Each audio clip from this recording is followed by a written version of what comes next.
Well, we are getting close to the end of the year now, and as we get close to the end of the year, we think back in the past year, and we can see that in the past year we have had a number of natural disasters take place. We've had hurricanes, flooding, right? That's our big one, is flooding, which is still has yet to recede fully. We have wildfires in the west. We have also flooding in other parts of the other states besides the Midwest, but we are hit hard by flooding. We have there's always something. And if we look back in previous years, we'll see that it wasn't that much different, that we had different natural disasters in previous years as well, in different parts of the world and different parts of the states. And they wreak havoc on communities. I mean, they just really do. They destroy a lot of things that take sometimes generations to build.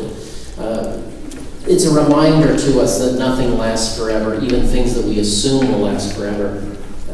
It can be gone in an instant. And it also reminds us that life does not consist in the abundance of possessions. Most of us know this is true. We know that life is more important than things and stuff. When there is a natural disaster and people get out, maybe they lose their house, maybe they lose everything, but they themselves are okay and they're grateful. Why? Because they know that. They know that, and even though they may have lost everything, they still have each other. And they know that that's more important than the things. And so we know that life does not consist in the abundance of possessions. Jesus said this. But nonetheless, there's another part of us that kind of doesn't believe that. So we spend a lot of time and energy and resources trying to acquire things, to acquire stuff in our life. Some of that's necessary, of course, and some of that is natural. But there's this tension that we have within ourselves. We could call it the restless heart syndrome. You ever heard of the restless leg syndrome? Maybe some of you have experience with it. That's when your leg twitches or kicks, or maybe just when you're laying down you feel like you need to get up because you feel restless. Restless heart syndrome isn't actually a thing, but it's a way of describing that tension that we have. When we have restless heart syndrome, we feel a sense of discontentment with something. It could be everything, it could be something, but we feel discontent with the way things are, with the things that we have, if it has to do with our possessions. And so we feel that there's something that we need to fill that gap so that we can feel a sense of contentment. Now, for some people, that discontentment can be a good thing. Discontentment can be a virtue, because when we are discontent, it can lead us to work towards good. If we are discontent with something as it is, we might be encouraged to make it better, whether it's making our community better or whether it is seeking to help those in need. When we feel discontent with somebody's, with where they are and we know they need help and we reach out to help them, that can be good. But discontentment can also be difficult. It can also ruin our lives if we seek to be discontent in the things that we should be content about. And of course, it's natural that we're going to be discontent about certain things and we want to improve them. But when we live our lives in a constant state of discontent, even when there's nothing we can do about it, that's when we get ourselves into trouble, because it becomes very difficult to have joy in life. It becomes very difficult to find that contentment in the right places. Many people go looking for contentment in the wrong places, whether it be experiences, retail therapy, whatever it may be, but we seek to fill that void in our lives, not realizing oftentimes that the place where we need to feel or find that contentment is in God.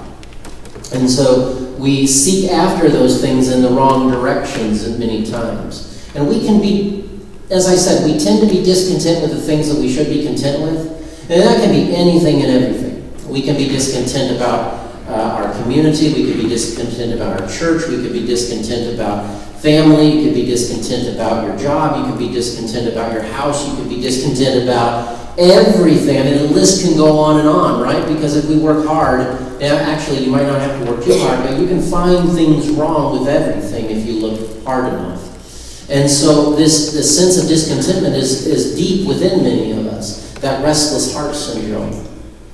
The interesting thing is that as we talk about contentment, we see that the Apostle Paul really seemed to find the secret of contentment. As he says in his letter to the Philippians, which, by the way, is a letter that he wrote when he was in jail, and not sure if he was going to get out or not, or whether he was going to be eventually led to death. And this is one of his most positive letters that he ever wrote, which is interesting.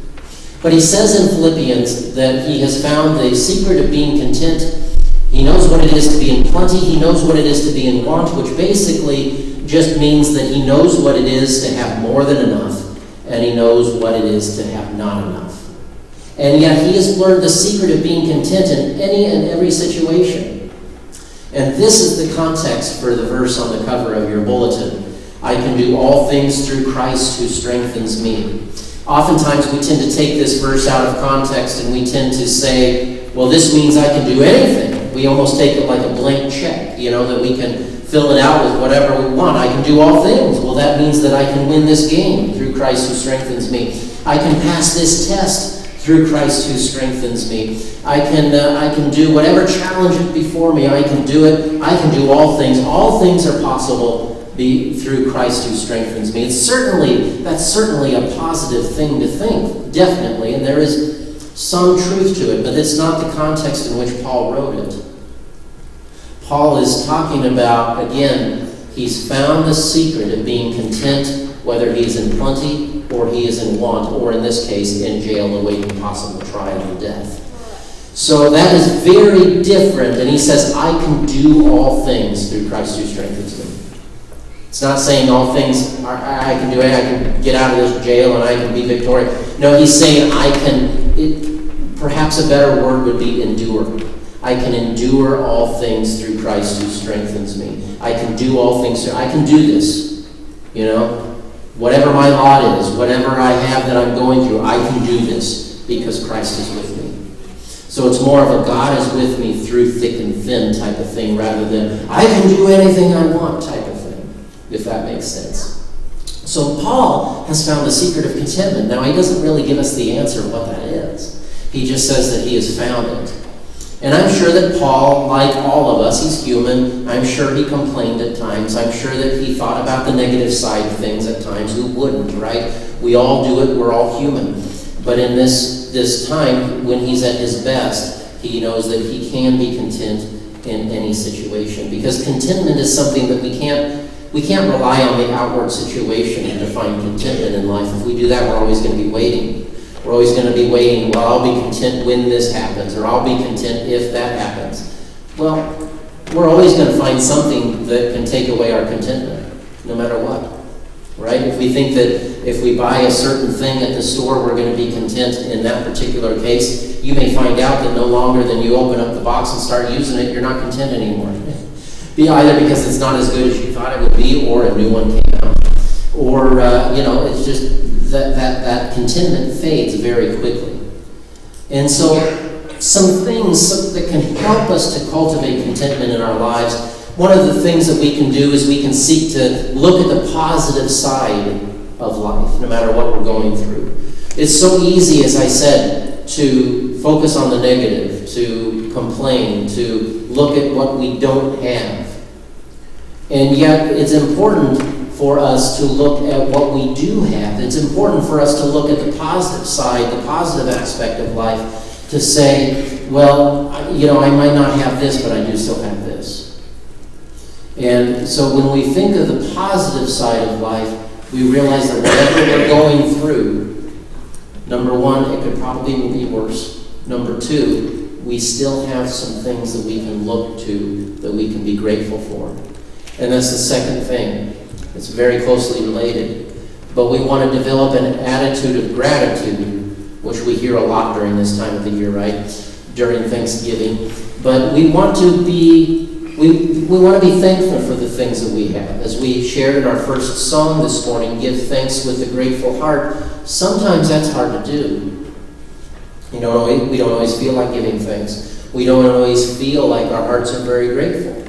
So some days we don't really feel like giving thanks with a grateful heart. We think about grumbling instead. But And we all have days like that. But we want to try to cultivate contentment by seeking to focus on the things that we are grateful for. So there may be things that you no longer have. There may be even people that you no longer have. If you're grieving the loss of loved ones, there may be people who are gone. And there's plenty to grieve in life.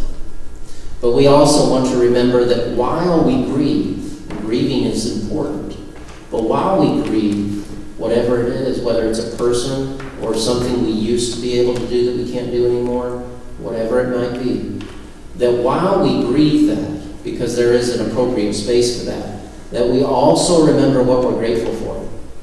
Sometimes what we're grateful for can be the experiences we had in the past. Sometimes what we're grateful for can be the things that we still have in life. And so that in addition to thinking about what we've lost, we think about what we still have.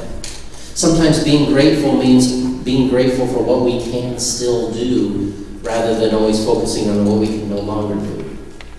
And so there's a place for both of those. But when we only focus on the negative, when we only focus on what we can't do or what we don't have, whether it be something as significant as a loved one that we've lost, or rather whether it be something maybe a little less significant as a major purchase that we would like to make, nonetheless, we want to focus not only just on what we don't have, but on what we do have.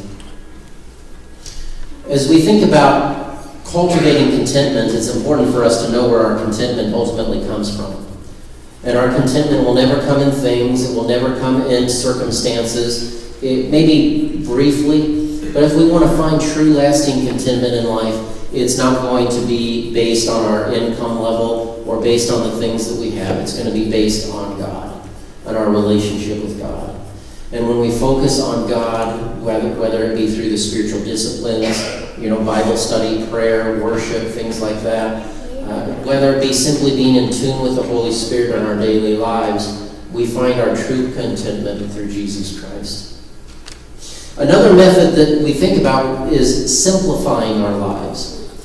Many people are realizing that they actually want to simplify their lives. So oftentimes we don't see that. We see people wanting to continually move up and increase their quality of life. But oftentimes what happens is when we continue to increase, there's a certain level of income that we need to cover our needs and some of our wants so that we can have joy out of life. But above a certain point, if we keep accumulating more and more stuff and having more things, life gets more complicated and more stressful rather than better. Because the more things we have, the more that there is to maintain, to replace, to fix, to take care of. And so we have to tie up more of our time and our resources and finances in doing those things. And there are many people who are realizing that, and they are seeking to actually do the opposite. They're seeking to simplify their lives, and in so doing, trying to find contentment. Because oftentimes when we simplify, it's kind of like fasting in a way. Fasting is a Christian practice where you don't eat for a specific period of time, and then that hunger, or what you would do when you're not eating, is you focus on God in some way, whether it be scripture, studying scripture, helping people in need, whatever it might be. Well, in a way, it's kind of like fasting, I suppose, where you're kind of moving away, you're trying to simplify your life and reminding yourself where your true contentment comes from. And reminding ourselves that our true contentment does not come in the constant acquisition of things or anything like that, but that our true contentment comes in God. When we simplify our lives, one very practical way to do this is to give thought when we go shopping, when we go shopping for things. We always have needs and we always have wants. We teach this to kids, right? Needs and wants, and then sometimes the line really gets blurred, doesn't it? And so the question is, when we go shopping for something, we can ask ourselves two things. Number one, why do I want this? Why do I want this? Is it something that I need? Is it something that is going to increase my quality of life in a good way? Or is it something that just makes me feel more valuable? Is it something that helps me to feel like I belong with my neighbors and my friends, that I can look like them and I can act like them if I have this? Those are some very different reasons. And it may be that if you take a moment to consider your motivations for why you are wanting whatever it is you're wanting, you may decide that you don't really want it. You might decide that you're not going to purchase it. And that might help you to simplify your lives. As I know we talked about, I think it was last week, we talked about trying to live below our income, which for some people that's nearly impossible. But for some of us that is possible, but it requires asking questions. And the other question to ask is, how long will this make me happy? Right? You know kids at Christmas time, they open up a gift, they're just so amazed by it, and then it's on to the next one. When will they remember that other one? I don't know, maybe the next day. But, joy that we get from a thing that we buy is usually lasts only so long. And so a question we have to ask is, okay, how long will I get enjoyment out of this? How long will this make me happy? And if the amount of time it's going to make me happy is this, only so long, then it might convince us that maybe we really don't need that. So these are just things to ask, albeit it might make shopping less fun. But, there are questions that we can ask to help us to seek to decide to buy wisely as we shop. Ways to simplify our lives. Simplifying our lives and cultivating contentment go hand in hand along with gratitude. There's an old Shaker hymn that was written that says, "'Tis a gift to be simple." And they gave that, they went to the extreme on that. If you go to a Shaker village sometime, they took that to extreme measures, of course. We don't necessarily take it to that extreme of a measure, but there is some truth to that. And so, as we seek to cultivate contentment, the key is, number one, that contentment is not found in anything other than God. Number two, contentment cannot be based on our outside circumstances. Now, can circumstances help? Certainly. Right?